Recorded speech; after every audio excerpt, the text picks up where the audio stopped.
It's brutal, bloody, and fortunately brief.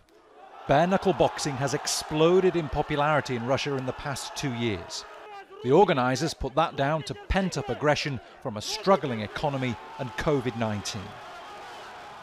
PAVEL SHULSKY is one of the current champions and the man to beat. From a small Russian town, he's not working at the moment. The hardest part of the fight is when you're waiting for the judge's decision.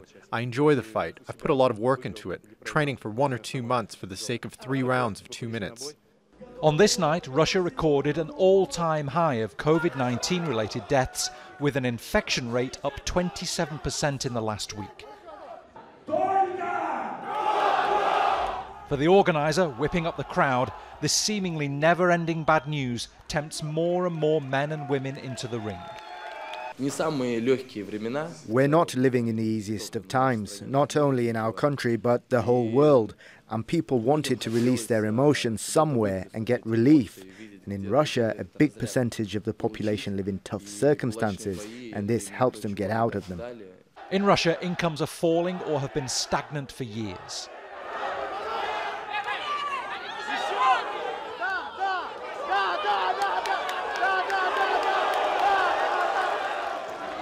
The promoter describes these fights as gladiatorial. They're certainly very brutal, but appear to be a very effective way at releasing anger and frustration.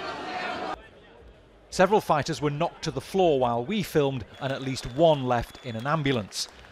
But the organisers claim it's less dangerous than gloved boxing, where there are more punches and so more risks of long-term brain damage. A Russian doctor told Al Jazeera any strike to the head is dangerous and can cause Alzheimer's and other life-threatening injuries.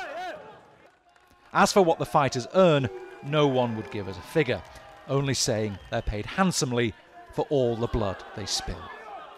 Bernard Smith, Al Jazeera, Moscow.